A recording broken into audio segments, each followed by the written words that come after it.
Bueno, qué lindo verlos aquí otra vez y estábamos ayer estudiando el segundo tesoro, pero recordemos brevemente, ¿quiénes somos? Somos el pueblo del arca, porque el Dios vivo, ¿dónde está?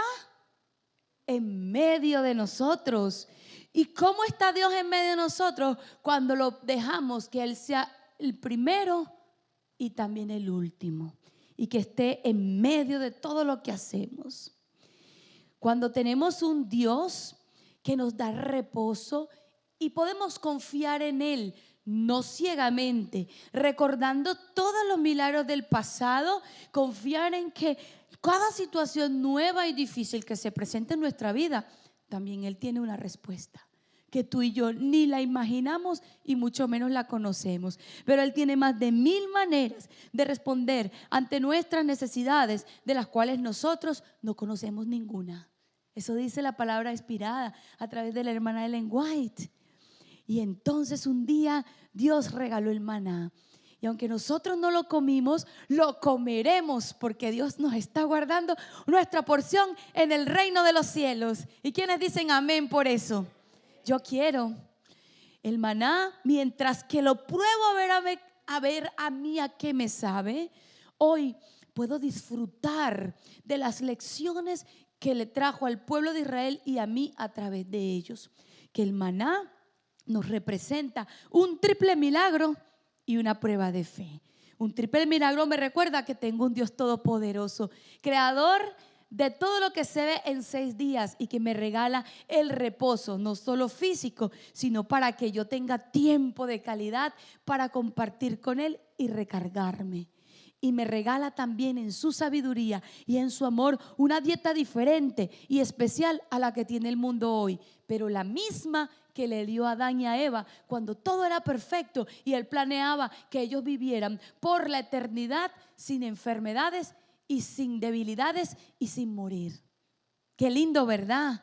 ¿Y cuál fue el segundo tesoro? Los que vinieron ayer. El segundo tesoro que Dios le dio al pueblo y le dijo: métanlo en el arca para que nunca se les olvide esto. Valen los 10 mandamientos. En realidad no necesitaba escribirlos porque su voz tan poderosa que un día despertará a los muertos era la que había hablado. Había impresionado los oídos de las personas al punto que temblaban de miedo ante una voz que se parecía a una trompeta. Pero Él nos conoce mucho y para reiterarnos y que no nos quede dudas de que sus mandamientos son muy importantes, los escribió en unas tablas de piedra durísimas y fuertes. Y no solo una vez, sino 2, con su propio dedo. El Espíritu de Dios es un fuego consumidor que hoy puede escribir esa ley en tu corazón y en mi corazón, aunque sean como piedras duras, porque Él tiene el poder de hacernos sensibles a su palabra. Y esa sensibilidad la trae el Espíritu, no como con un cincel que le pega duro a esa piedra hasta que la rompe, sino como un clamor y un gemido y hablarnos con ternura al corazón y decirnos: ¿quieres que Dios sea tu rey? Que te liberte, que te lleve en alas de águila, que te cuide. ¿Quieres que sea tu rey para que seas especial? Como nosotros queremos eso, la única manera de demostrar que Dios es nuestro rey es si aceptamos su ley, porque no existe un rey en la tierra al que nadie le obedezca, ¿verdad? O si no, no es rey. Si decimos Dios es mi rey, de plano estamos diciendo acepto tu ley. Pero es una ley de amor, es una ley que es como un cerco, sí nos limita, pero esos límites son límites de amor y de protección, porque Dios no quiere que nos metamos en líos. Qué lindo es saber que tenemos ese Dios que nos ama mucho, ¿verdad? Pero hoy vamos a saber cuál es el tercer tesoro que está en las tablas de piedra. Y ya que la más pequeñita que tenemos hoy aquí es Valen, está Robertito, no te había visto, Robert. Robertito, ¿cuál te imaginas tú, según el canto tema que hemos venido disfrutando y alabando a Dios con él todos estos días? ¿Cuál te imaginas tú que es el tercer tesoro que vamos a encontrar allí? ¿Cuál te imaginas? ¿Qué crees? Acuérdense del coro tema. ¿Cuál te imaginas? Bueno, vamos por edades. Si Robertito no puede adivinarlo o imaginarlo, vamos a darle la oportunidad a Valentina. Valen, ¿cuál tú te imaginas que es el tercer tesoro que está allí? Ya tenemos el maná, ya tenemos las tablas de la ley. ¿Cuál es el que nos falta? La vara de Aarón que floreció. ¿Quiénes han escuchado que una vez la vara de Aarón floreció? Arriba las manos. Muy bien. ¿Otros no la habían escuchado?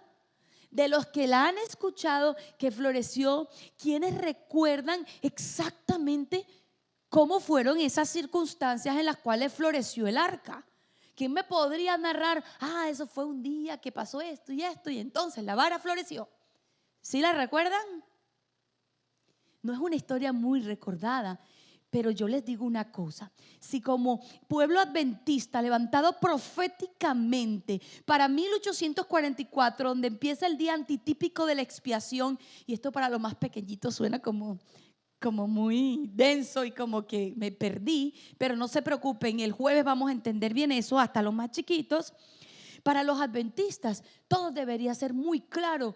¿Cómo fue que floreció la vara de Aarón y cuál es la enseñanza que trae? ¿Por qué? Porque en el 1844 sabemos que Cristo pasó del lugar santo al lugar santísimo para oficiar como sumo sacerdote, y eso se hace delante del arca del pacto.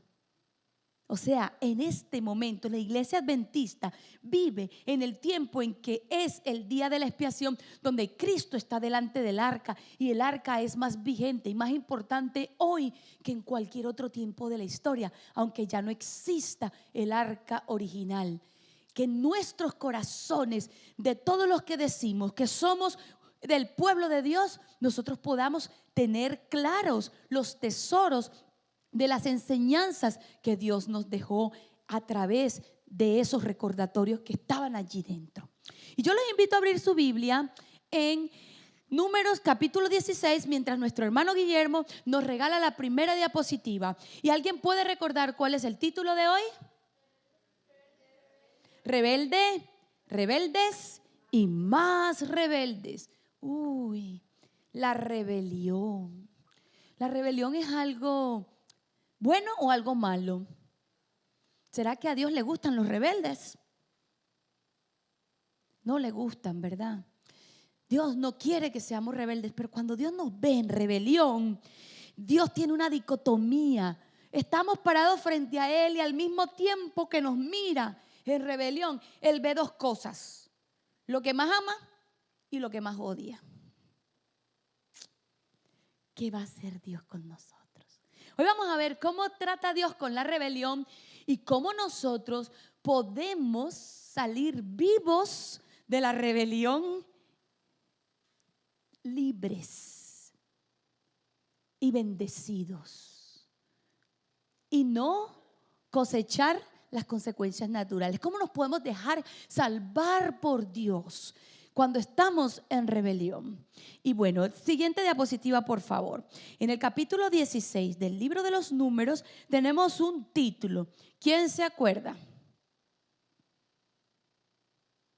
¿Quién lo puede decir? ¿Qué tiene en su Biblia? Números 16. ¿Qué titulito tiene tu Biblia? La rebelión de Coré. Coré. Bueno, vamos a ir. Recuerden que hoy tenemos, si terminamos rapidito, un Kahoot donde vamos a recordar el tema de ayer y el de hoy, y tenemos un delicioso premio. Muy bien. La palabra de Dios nos recuerda en Primera de Pedro, Segunda de Pedro 1, 19 al 21, tenemos también la firmísima palabra de los profetas, a la que ustedes y yo hacemos bien en atender como si fuera una lámpara que alumbra en la oscuridad hasta que despunte el día y el astro matinal amanezca en sus corazones. Sobre este punto, el punto de los profetas, tengan en cuenta que ninguna profecía de la Escritura puede interpretarse por cuenta propia. Yo leo la Biblia y lo que a mí me parece, eso es. No, ya que ninguna profecía ha tenido su origen en la voluntad humana, sino impulsados por el Espíritu Santo, hubo quienes hablaron de parte de Dios. Ayer dijimos que era un profeta, ¿se acuerdan? ¿Quién era un profeta? En la historia de ayer hablamos de un gran profeta. ¿Quién? Moisés, tal vez el más grande. De hecho, la mayoría de los libros proféticos que se estudian son de Moisés, digamos, porque escribió todo el Pentateuco. Se cree que escribió Job. Es un libro revelador más bien por la profecía sobre el pasado que sobre el futuro, o incluso sobre el presente, porque nos ayuda a entender muy bien cómo es que a veces le pasan cosas malas a la gente buena y cómo es que Dios lo permite siendo un Dios poderoso, ¿cierto? Es un libro que nos revela algo que no se ve, o sea, es profecía, pero también escribió salmos, algunos salmos. Entonces, hoy vamos a hablar acerca de el don profético. Ustedes saben que cuando las personas se bautizan acá en esta iglesia, uno de los principios de nuestra fe es que creemos que la iglesia adventista tiene el don de la profecía.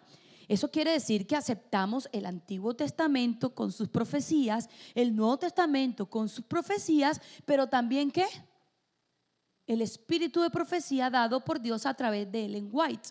¿Por qué? Porque en la Biblia hay unas maneras en que nosotros podemos testear, podemos probar si alguien ha hablado de parte de Dios. Y la historia de hoy nos viene hablando acerca de eso, porque, saben, el tema de hoy es súper importante.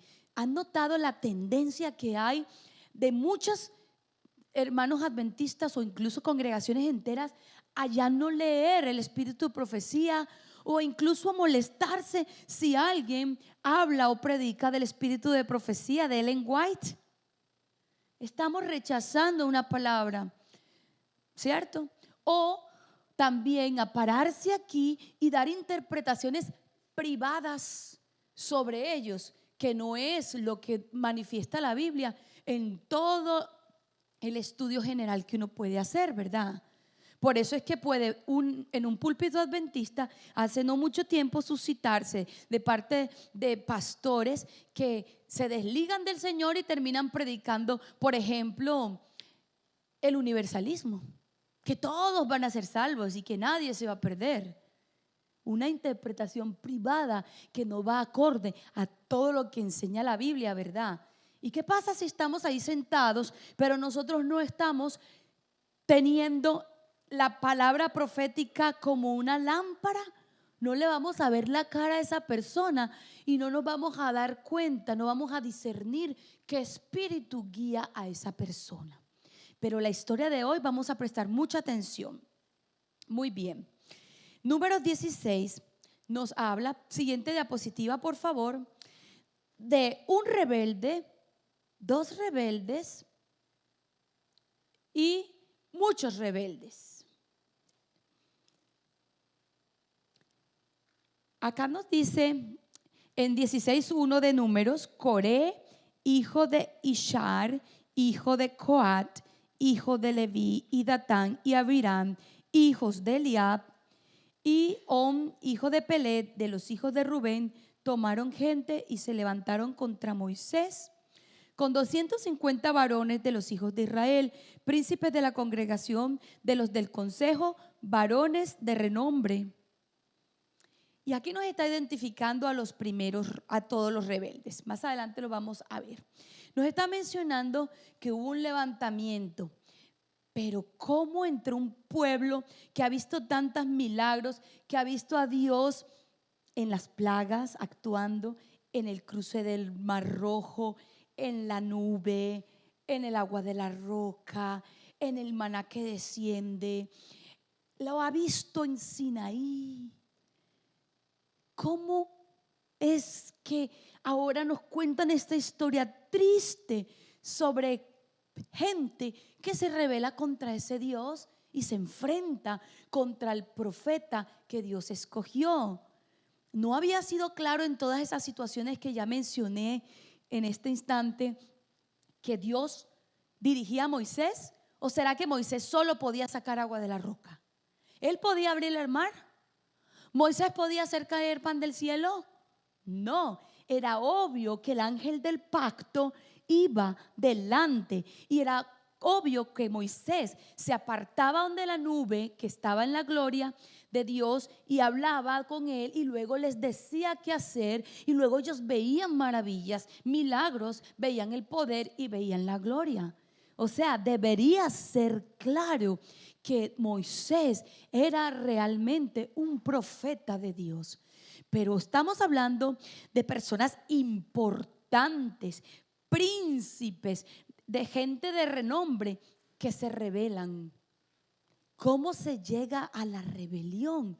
Es importante porque puede ser que Satanás hoy quiere trabajar en el corazoncito de los niños para que, a pesar de que han visto que papá y mamá los aman, los cuidan, usan la mayoría de su dinero en sus zapaticos, en su ropa, en su escuela, en su comida, en sus juguetes incluso, en llevarlos a lugares que les gustan, han visto el amor de papá y mamá, pero de repente se encuentran con un amiguito que le dices: no les hagas caso, ellos te quieren molestar, ellos no quieren dejarte ser feliz, ellos te quieren hacer aburrido, y de repente le creen más al amigo y se enojan con papá y mamá y no les obedecen. Eso le puede pasar a un niño y están rebelándose no solo contra papá y mamá, sino contra Dios. Robertito, ¿me recuerdas cómo dice el quinto mandamiento que dijiste ayer? Honra a tu padre y a tu madre, respeta, obedece, ama. Escucha bien esto, Robertito, Valentina, Sarita, Dulce, todos los niños que estamos aquí, pero también los adultos. La rebelión contra el papá y la mamá es rebelión contra Dios, porque quien nos ha mandado en su ley a obedecerle al papá y a la mamá es Dios. Desobedecer al papá y a la mamá es igual a desobedecer ¿a quién? A Dios. Hoy vamos a empezar a ver esto. Y entonces, ¿cómo es que se llega allí? Los celos habían provocado la envidia. Y la envidia, la rebelión. Entonces todo es como una semillita que se llama celos. ¿Por qué no tengo yo lo que tiene él? Satanás nos tienta para que empecemos a dejar que él ponga ese pensamiento aquí. Y hasta ahí no es pecado. Que te venga ese pensamiento.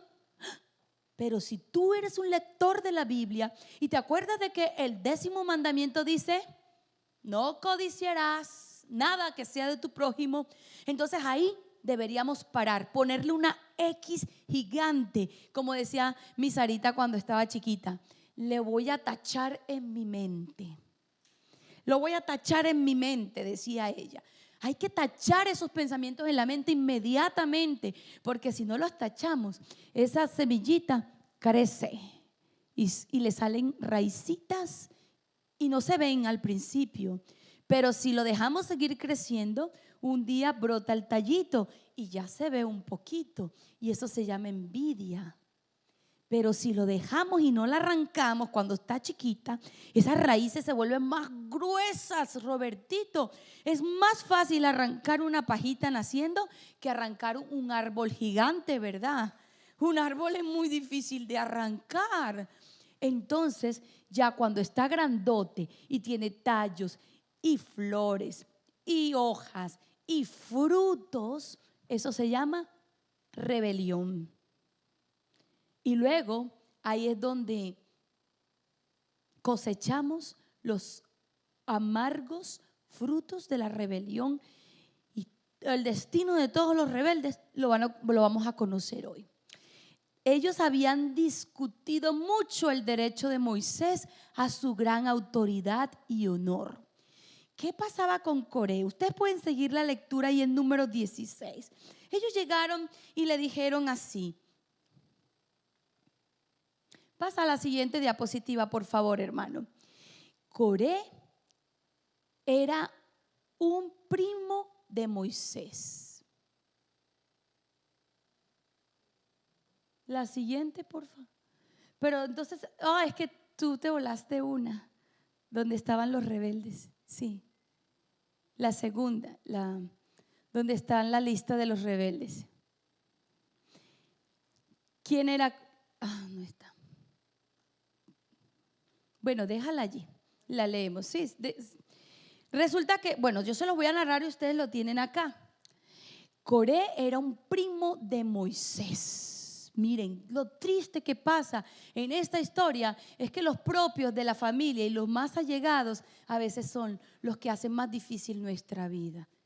Coré era un primo de Moisés, también pertenecía a la tribu de Leví y estaba envidioso porque Dios había escogido a sus dos primos para ser importantes. Al primo Aarón lo escogió para ser el sumo sacerdote y el director de todo lo que tenía que ver con los sacerdotes y el santuario.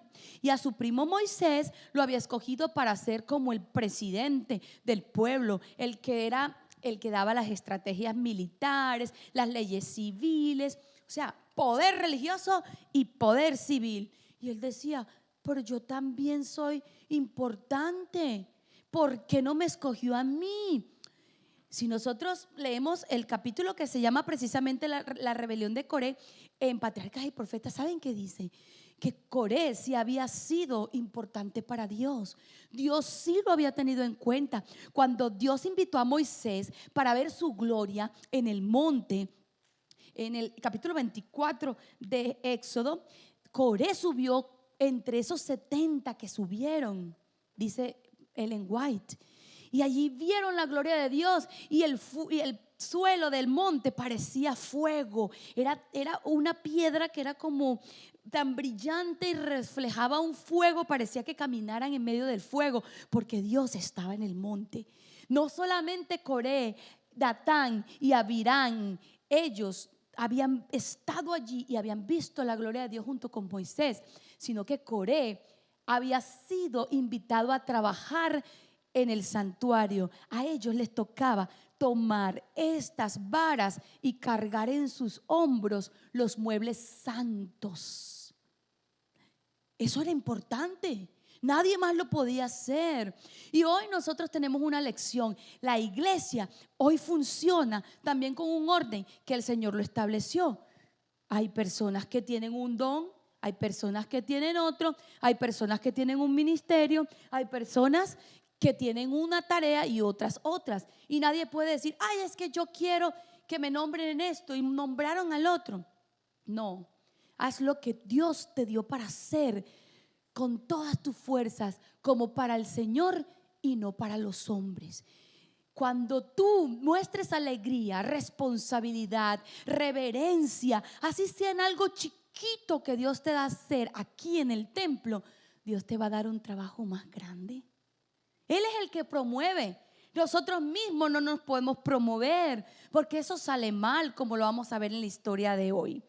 Entonces ellos, el primero que empezó fue Coré, y como en Coré ya esa semillita había carecido y tenía tronco, él ya no le bastó pensar solo, sino que se fue donde los vecinos. Y aquí lo leímos, Datán y Abiram. Puedes avanzar un poquito, por favor, 3 diapositivas más.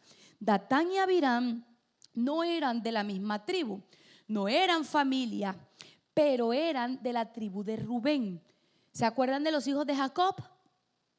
Rubén era el hijo mayor de Jacob, por lo tanto era el primogénito. El primogénito siempre era como el más importante, no solamente porque heredaba más de las riquezas de su padre, sino porque era el líder espiritual. Entonces ellos dijeron así, vamos a repartirnos esto. Tú, Coat, que quieres todo lo del santuario, tú vas a tomar el puesto de Aarón. Coré, tú Coré, vas a tomar el puesto de Aarón. Y nosotros, Datán y Abiram, vamos a reemplazar a Moisés. Es que verdaderamente Moisés y Aarón lo están haciendo mal. Y empezaron a murmurar y se apoyaban. Sí, tú tienes razón. Y se alababan entre sí. Sí, es verdad. Miren, mis hermanos, cuando llega alguien a decirnos, ay, el hermano tal cosa, el pastor, cerremos los oídos, porque si ellos no hubieran escuchado a Coré cuando fue a decirles eso, no se hubieran metido en líos, pero lo escucharon. Y ahora estaban tan envalentonados y se habían conversado tanto y tanto y tanto de eso, que ahora sí era pecado. Ser tentados a rebelarse no es pecado. Ser tentados, pero darle cuna a esos pensamientos y ayudarlos a crecer es pecado.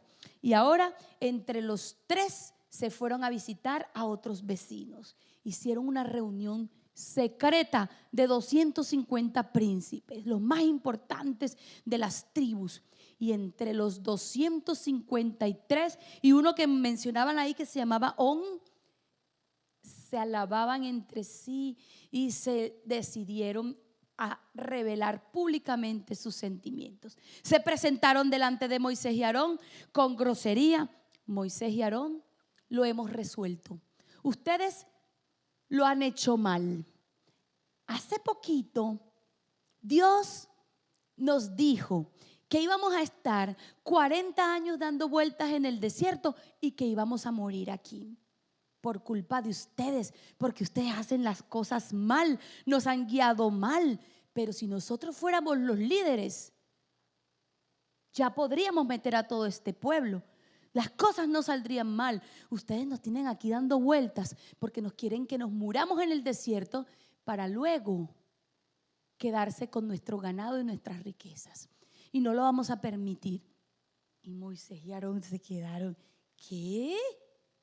¿Cómo se les ocurre? Ustedes me han visto que yo no me invento las cosas. Dios me habla desde la nube y yo les digo a ustedes, y ustedes han visto que no soy yo, es Dios. No sigan por ese camino que está mal. Pero ellos no escucharon. Entonces Moisés le puso quejas a Dios. Moisés no se puso ni bravo ni asustado, sino triste. Dios, mira lo que están diciendo. No solo se vinieron ellos, trajeron a todo el pueblo y todos estaban muy enojados. Y Moisés y Aarón contra más de 2 millones de personas enojadas. ¿Qué podemos hacer cuando sentimos que no tenemos salida a un problema enorme? Lo mismo que hizo Moisés. Se arrodilló, le dijo, Dios, ayúdame. Y Dios le dijo, no te preocupes, Moisés. Ellos no se están enfrentando a ti. Ellos están enfrentando a mí. Déjame, yo lo resuelvo, a ti no te va a pasar más nada. Entonces Moisés, Dios le dijo, los voy a destruir a todos y te voy a dar un pueblo mejor.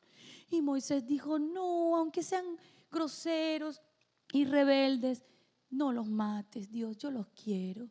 Moisés había sido pastor de ovejas durante 40 años, Robertito, y él había aprendido que las ovejas son a veces tan terquitas y se meten en problemas, pero él no dice, que se caiga y se parta la pata porque es desobediente, la voy a dejar. No, él la recogía, la cargaba, la curaba, y en esa escuela de pastorear ovejas, Moisés había aprendido a tenerle paciencia a la gente también. Ahora Moisés los llamó, vengan, Coré, Datán y Abiram, vengan, hablen conmigo, léanlo aquí en la Biblia ustedes. Y ellos tal vez dijeron, no, si hablamos con Moisés nos puede pasar algo malo. O sea que en el fondo ellos sí eran conscientes de que no era Moisés el que lidiaba al pueblo, sino Dios. Y que si iban a hablar con Moisés, Dios podía hacer algo grande para cambiarle su corazón y su plan o para destruirlos. Y dijeron, no vamos a ir. ¿También nos quieres destruir? Pues no vamos a ir. Más bien te proponemos algo, le mandaron a decir. Como allá en el monte Dios nos prometió que todos íbamos a ser una nación de gente santa y un pueblo especial. Eso quiere decir que todos somos santos. Ustedes dos no son los únicos santos. Así que nos hemos hecho 250 incensarios para que estos príncipes importantes puedan, como Aarón, ofrecer incienso delante de Jehová, delante de Dios, allí en el lugar santo de Dios. Y Moisés les dijo: no lo hagan, no lo hagan. Pero ellos insistieron. Entonces él les dijo: está bien, váyanse para su casa y mañana temprano vienen. ¿Saben por qué los mandó a venir mañana? Porque Dios es un Dios lleno de gracia. ¿Qué esperaba Dios? Que durante la noche ellos se revolcaran en su cama para acá y para allá y dijeran: como que la estamos embarrando, como que no está bien. Ellos tenían levitas, ellos eran levitas y tenían que saber que Dios había dado instrucciones de que esos oficios de ofrecer incienso no lo podía hacer cualquiera, sino el que Dios lo había invitado a hacerlo. En este caso era Aarón y sus hijos. Aunque ellos fueran primos o príncipes, no podían. Además, había una fórmula especial del perfume que se llama incienso que Dios había dado, y había dicho que cualquiera que preparara ese perfume que no fuera de los levitas que ofrecían a Dios iba a morir. Ellos tenían que recordar eso y en la mañana decir: ay no, mejor no. Pero ¿saben qué pasó? En la mañana se levantaron, vinieron tempranitos con sus 250 incensarios bien valientes. Es más, trajeron público. Ellos dijeron: cuando todo el pueblo vea que nosotros ofrecemos incienso porque somos santos, se habían repetido tanto que se lo creyeron, entonces ellos se van a dar cuenta de que podemos ocupar el lugar de estos y nos van a apoyar a nosotros. Y ahora vamos a ser los que tengamos el poder. Cuando llegó la mañana estaba todo el pueblo. Ellos trajeron pueblo para que los vieran ganarle a Moisés y a Aarón. ¿Saben qué se les olvidó? Que la pelea era contra Dios y no contra Moisés y Aarón. Cuando nosotros nos enfrentamos a la iglesia y hacemos daño a la iglesia y hacemos chisme y dejamos mal a la iglesia, no estamos peleando contra el hermano, la hermana, el pastor, el compañero, el maestro de escuela sabática. Estamos enfrentándonos contra Dios. No quiere decir que todo el mundo es perfecto y que uno no va a decir nada cuando la gente yerra, pero puede ser en privado, puedes orar con la persona, puedes cuidar al pueblo de Dios para que no quede en oprobio. Porque cuando la iglesia queda mal y allá afuera la gente dice: esa gente es chismosa, se pelea entre sí, queda mal es Dios y eso no le gusta a Dios. Entonces ellos se presentaron, y cuando se presentaron y prendieron el incienso, habían traspasado ya la gracia. Y Dios le habló enseguida de una nube a Moisés y le dijo: Moisés, Aarón, quítense de ahí que voy a quemar a todo el mundo. Y Moisés salió corriendo y le dijo: Dios, no, si fue uno solo en que empezó todo. Entonces Dios tuvo misericordia y le dijo: está bien, vamos a darle otra oportunidad a la gente. Coré, Datán, Abiram, ¿dónde están ustedes? Y ellos, muy valientes, se pararon frente a su tienda con la esposa y los hijos. Así, si vieron, ofrecimos incienso y no nos pasó nada. Entonces Moisés dijo: ahora todo el pueblo va a ver algo. Dios sabía que aunque ellos estaban a favor de Coré, Datán y Abiram, lo hacían porque estaban engañados. Habían sido como Satanás, el ángel rebelde que había engañado a los ángeles y le había dicho que si él se sentara en la silla de Dios, podría gobernar mejor que Dios sin ponerles leyes. Coré también les había prometido que si él fuera el líder, los llevaría a la tierra prometida de una vez y no en 40 años. Que ellos vivirían mejor. Es más, que los podía devolver a Egipto, que era una tierra que fluía leche y miel. Dijeron que Egipto era como la tierra que Dios les había prometido, no que era una tierra de esclavitud. Tenían la cabeza tan enredada y estaban enredando a todo el pueblo. Ahora el pueblo pensaba que Egipto era la tierra buena, cuando ellos mismos habían sido esclavos. Y como Dios sabía que estaban confundidos, dijo: vamos a hacer esto por partes, porque Dios es justo. Entonces vamos a empezar con los que primero empezaron la rebelión.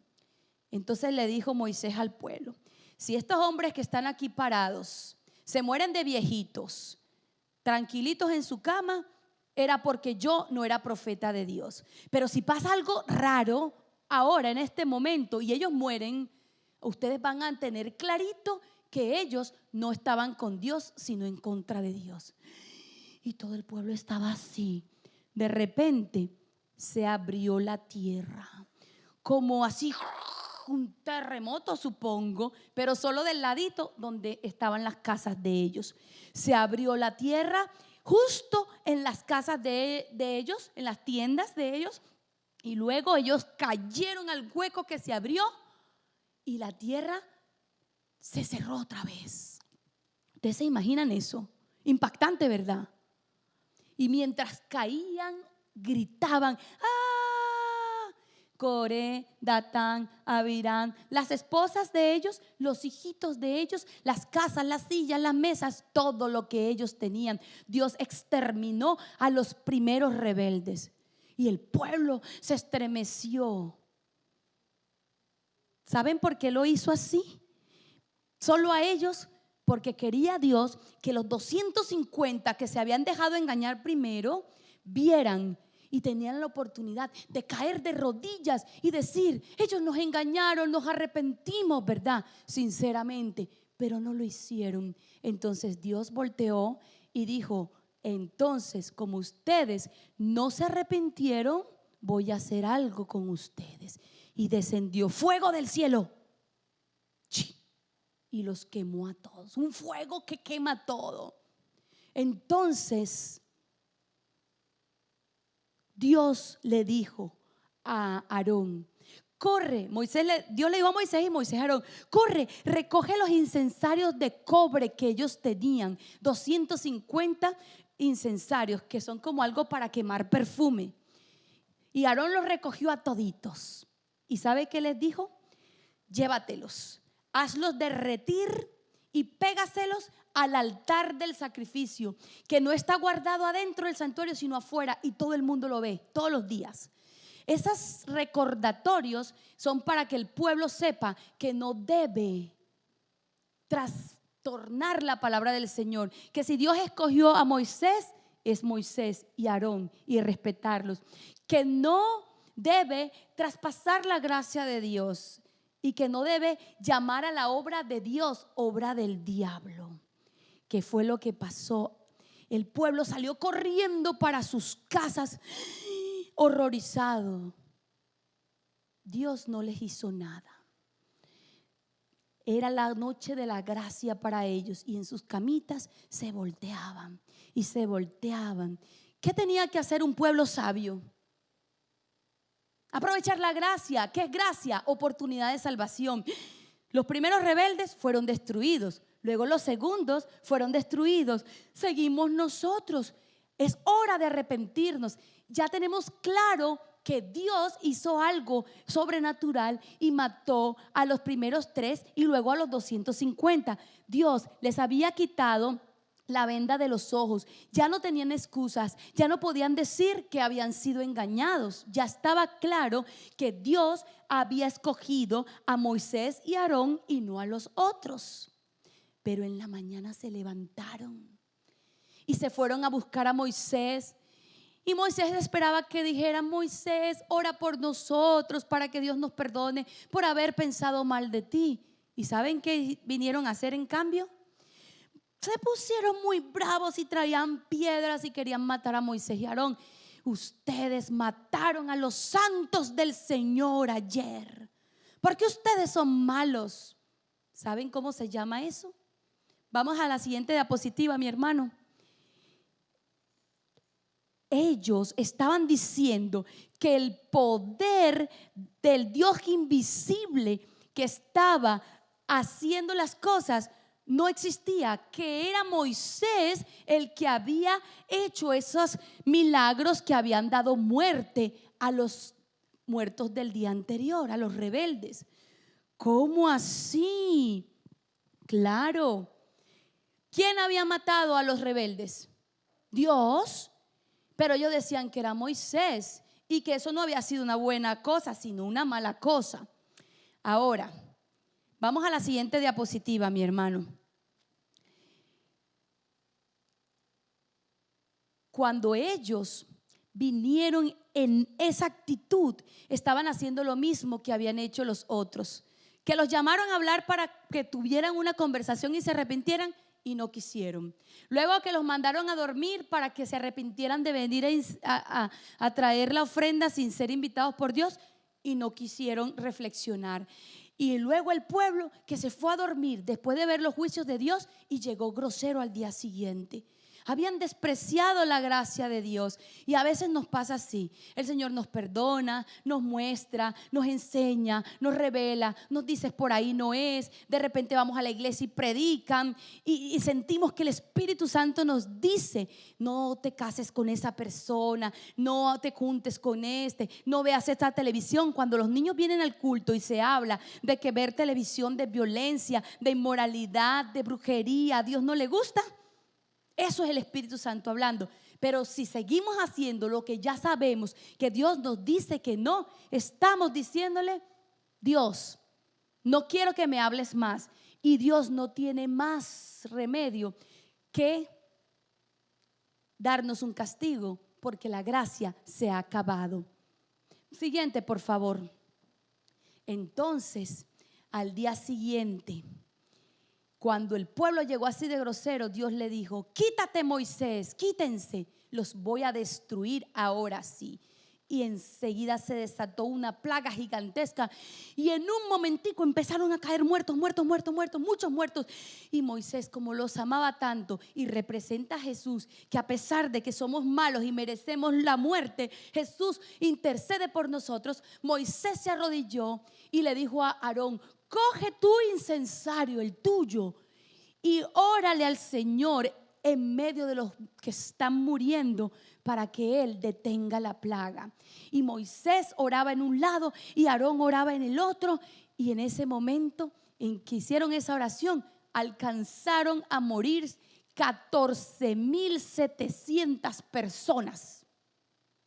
Con Dios no se puede jugar. La gracia no la debemos despreciar. Mis hermanos, no dudemos de que la gracia de Dios se extiende un día, 2 días, 3 días. Deja que veamos en otros lo que nos puede pasar a nosotros, para que no imitemos las cosas malas que ellos hacen y no nos vaya mal. Pero un día, si no nos arrepentimos, también va a llegar a nosotros el fin de todo rebelde. Como un día el primer rebelde, que es Satanás, será destruido para siempre. Y qué bueno, ¿verdad? Porque ya no va a engañar a nadie más. La siguiente, mis hermanos. Entonces el pueblo se fue para su casa. La siguiente, mi hermano. Y se fue para su casa a dormir. Y estaban aterrorizados, pero no estaban arrepentidos. Dios nos ama tanto, mis hermanos, que Dios supo que a pesar de que ya no iban a volver a decir nada en esos días, su corazón todavía tenía rebeldía. Solamente que estaban esperando que pasara un poquito la ira de Dios, pero que apenas tuvieran una nueva oportunidad, se iban a quejar y se iban a portar mal. Entonces Dios les dijo, la siguiente, por favor, hermano. Dios les dijo: mira, yo no quiero que ustedes mueran. Les voy a dar una muestra más de que yo soy el que mando en el pueblo de Dios. Y para nosotros es esta también una lección. Y yo quiero que venga aquí un niño. Robertito, ayúdanos. Ayúdame, Luis Ángel, a levantar el propiciatorio.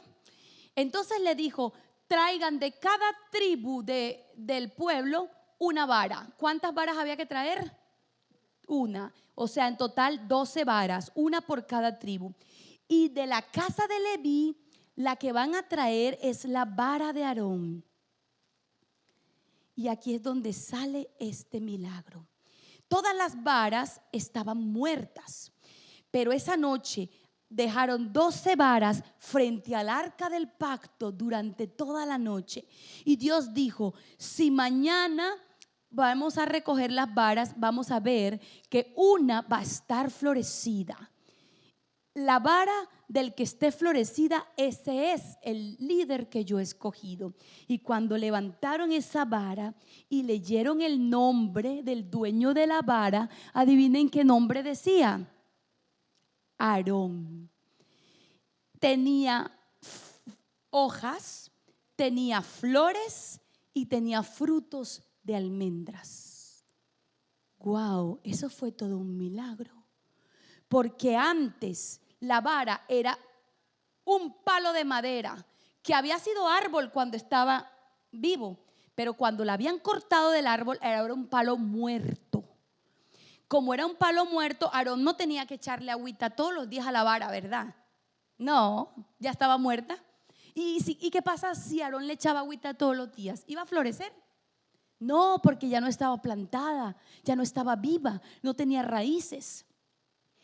Pero el único que podía hacer esto era Dios. Además de enseñarnos la vara de Aarón, que Dios es el que escoge a su líder y que su iglesia no anda sola. Hace un par de días, saben que ordenaron el nuevo presidente, ¿verdad?, de la Iglesia Adventista Mundial. Tenemos que orar por él.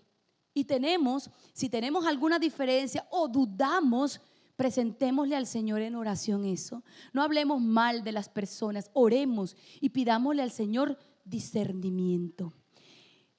El Señor nos quiere enseñar que esta iglesia no anda como oveja sin pastor, que Él es el líder invisible y que Él ha determinado que esta iglesia funcione organizadamente. No me molesté, entonces voy y me hago una iglesia reformada y me voy de aquí. No. Pero además de eso, la vara de Aarón nos enseña otra cosa. Hermanos, danos la otra diapositiva, por favor. En el lugar santísimo donde vivimos en este tiempo está esta vara y podemos pensar que también nos enseña el estado inconsciente de los muertos.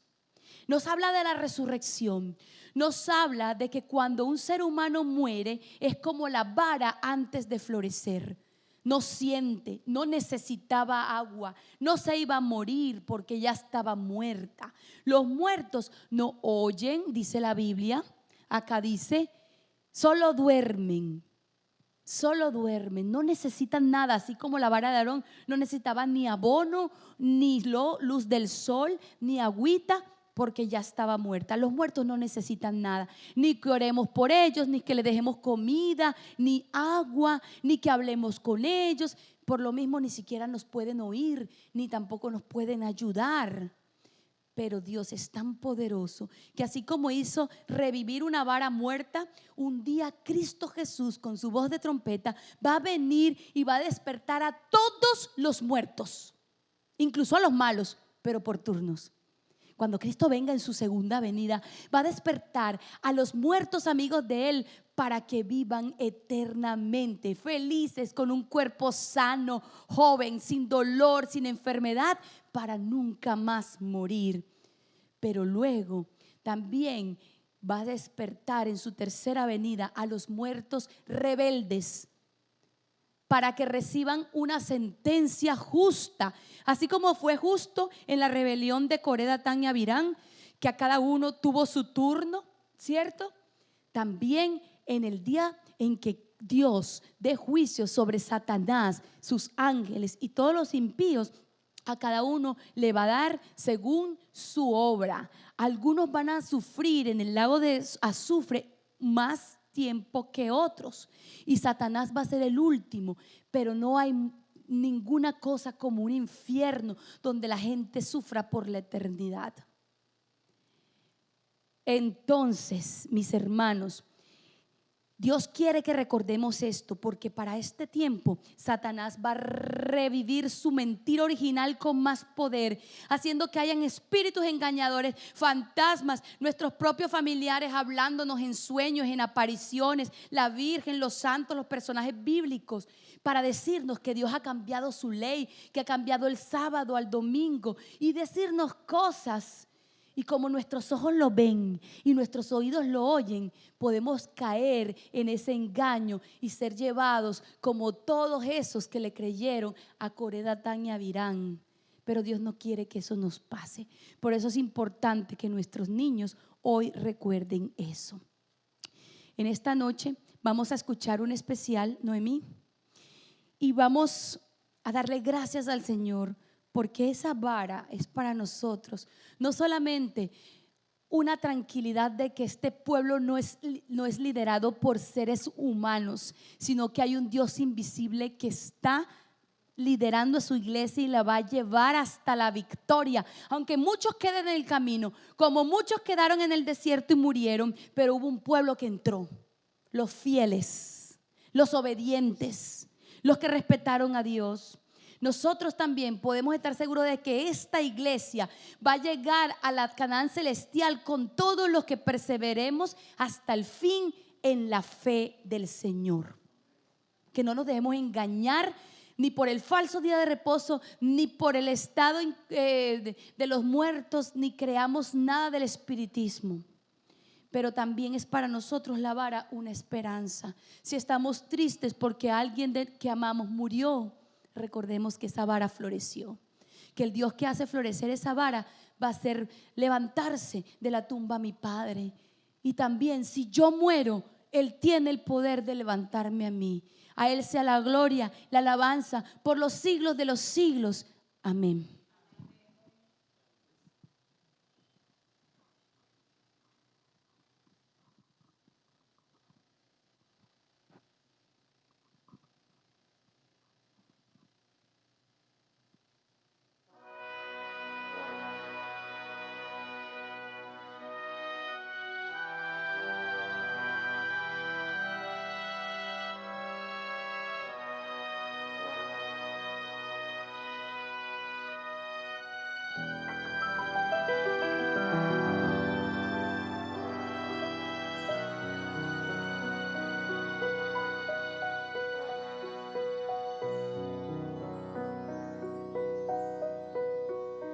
Desde muy pequeña yo pude entender que no todo es hermoso, que si bien hay gozo, también hay dolor. Al mundo perfecto que Dios le dio a Adán,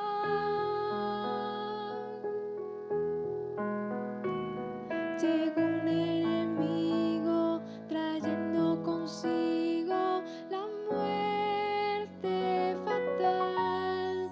Y así vi sufrir, y así vi partir a quien más que mi abuelo fue mi compañero y amigo leal. Mas lo vi sereno, paciente y leal, creyendo, esperando las grandes promesas de vida eterna.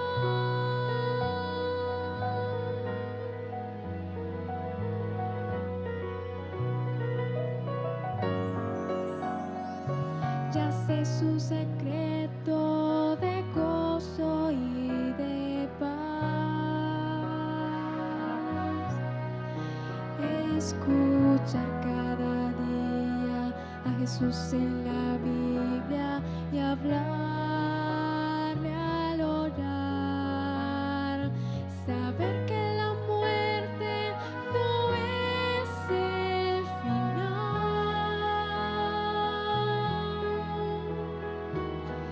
es solo una pausa en que se descansa mientras vuelve Dios, quien no se siente amor, ni afán ni dolor por los vivos en el Seol, quien no se alaba al Señor, ni se gana el perdón,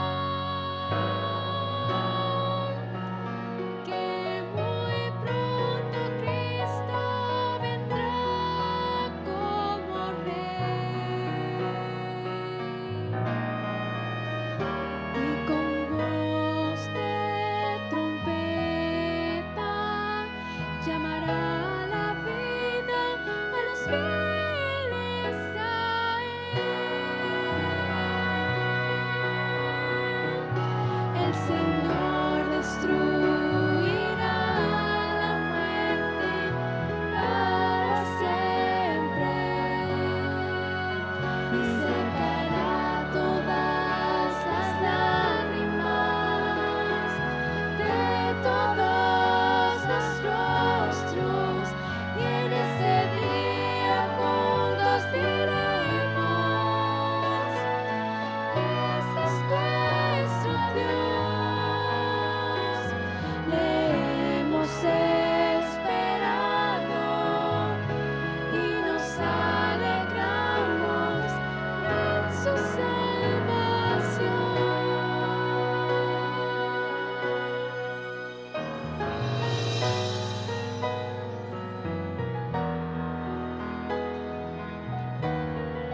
¿Extrañas a alguien que ya duerme en el Señor? ¿Te has sentido triste pensando que tú podrías bajar a la tumba y pasar por la experiencia de la muerte? Consuélate, porque esta es una promesa fiel. Muy pronto Cristo vendrá como Rey, y con voz de trompeta llamará a la vida a mi abuelo también.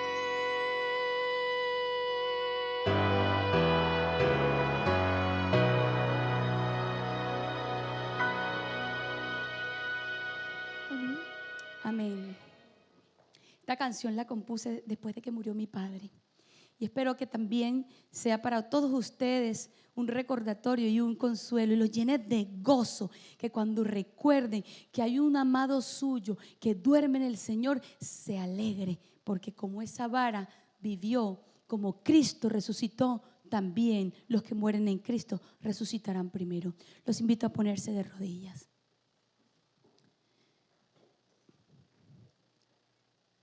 Padre celestial, Dios todopoderoso, esta noche nos has recordado que somos un pueblo muy amado, que tu gracia se ha derramado en abundancia sobre nosotros, que cuando nuestro pecado ha abundado, tu gracia ha sobreabundado. Pero también nos has recordado que no podrás prolongar más tu gracia si seguimos contristando al Espíritu Santo, si seguimos cerrando nuestros oídos a tu invitación al arrepentimiento. Danos un corazón blandito, dispuesto a permitir que el Espíritu Santo nos hable y nos muestre el pecado, y que no nos enojemos contra esa persona que predica o nos habla de parte del Señor para ayudarnos a reconocer nuestro pecado. Que no nos molestemos cuando en la iglesia se predica palabra profética que no solamente es para todos, sino para mí, para que yo abandone ese pecado secreto que tú conoces. Hoy, Señor, has hablado a nuestro corazón y muchas veces hemos sido rebeldes, pero no más. Hoy hemos visto a través de las páginas de la Biblia el fin de todo rebelde y no queremos estar allí. Queremos estar con aquellos que de corazón arrepentido se postran ante ti y permites que tú nos alcances con tu gracia, nos transformes, nos perdones, nos levantes y nos dejes una nueva oportunidad. Señor, queremos estar en pies el día de tu venida. Queremos ser de aquellos que se abrazarán con los amados que salen de las tumbas victoriosos y transformados. o si tú lo dispones, que nosotros mismos tengamos que bajar al sueño de la muerte, también podamos levantarnos para vida eterna. Gracias por tu iglesia adventista, la cual tú diriges desde el cielo y con tu mano invisible señalas la ruta. Que si hay personas de las cuales dudamos y hay líderes que hoy en día también se levantan como Coré, Datán y Abirán, y muchos son como hubo muchos ese día, 250 príncipes. Hoy quizás también hay muchos, incluso pastores o maestros enseñando cosas contrarias a la palabra de Dios y torciendo las palabras del Señor, llamándole bueno a lo malo y malo a lo bueno. Que tengamos espíritu de discernimiento y que podamos, como Moisés, buscar tu rostro, pedir ayuda para entender lo que es correcto y saber qué hacer, pero también para interceder por los rebeldes, para que ellos permitan que el Espíritu Santo los toque, se arrepientan y no mueran. Señor, gracias porque no quieres la muerte de los impíos ni de los rebeldes. Así que hoy nos has hablado una palabra de salvación, que los niños sepan que deben someterse a los padres y a las madres, pero también nosotros, los adultos, a las autoridades, desde que ellos nos manden leyes que no contradigan tu ley, que seamos obedientes y no imitemos al ángel rebelde. Gracias porque Cristo viene pronto y gracias porque estás llevándonos hacia la Canaán. Ayúdanos a cuidar este tesoro junto con todo lo que pusiste en el arca. Te lo pedimos en el nombre de Jesús. Amén. Amén.